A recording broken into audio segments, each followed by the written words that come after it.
જય દ્વારકાધીશ. હું છું મીરા આહિર.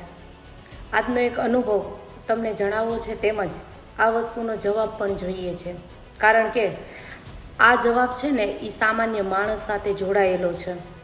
સિવિલ હોસ્પિટલમાં ઇમરજન્સીમાં મારા ભાઈને લઈ ગયા. 45 થી 50 મિનિટ અમે લોકોએ ત્યાં આંટા માર્યા. કોઈ કેસ ના લખ્યો. પછી એના પછી એટલો મિનિટ આંટા માર્યા પછી માણસ એમ કહી દે કે અમે અમારો ટાઈમ થઈ ગયો જમવાનો, 2 વાગી ગયા છે, હવે અમે આમને ન લઈ જઈએ, અમારો બ્રેક છે. આવો જવાબ મળે અમને. પછી અમે અમારી હાથે લઈ ગયા. પછી બીજે લઈ ગયા તો એને ચોથા માળે ત્યાં શિફ્ટ કર્યો. તો ત્યાંના મેડમ, સર, ઇમરજન્સી સ્ટાફનો બહુ ગેરવર્તન. મજા આવે એવી અભદ્ર ભાષામાં વાત કરે, મજા આવે એવા જવાબ આપે, અને મજા આવે એવું બોલે કે નથી દાખલ કરવો, જા તારા થાય ઈ કરી લે, આવા શબ્દ યુઝ કરે. તો આ વસ્તુમાં જવાબદાર કોણ?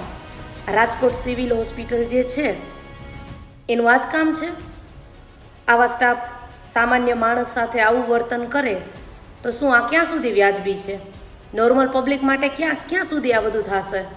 આજે અમારા ઉપર છે, કાલ તમારા ઉપર આવશે, બધાય ઉપર આવશે. ત્યારે કોણ જવાબ દેશે? અભદ્ર ભાષામાં વાત કરવી, મજા આવે એવું બોલવું, નિરાતે કામ કરવું. તો તમે પબ્લિકની સેવા માટે છો કે શેના માટે છો? કોઈ જવાબ આપશે મને આનો? જવાબ તો દેવો પડશે ને. કોકે તો જવાબ દેવો પડશે ને. કે પછી આમ નામ બધું જે ચાલે છે એ ચાલ્યા રાખશે? ક્યાં સુધી ચાલશે આ બધું? માણસના જીવથી વધારે કાંઈ છે ખરું દુનિયામાં? કોઈ કહેશે મને?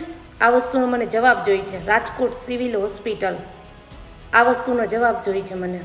જે તમારા સ્ટાફની બહુ એટલે બહુ ગેરવર્તન કરે છે અને મજા આવે એવા જવાબ આપે છે ને એનો.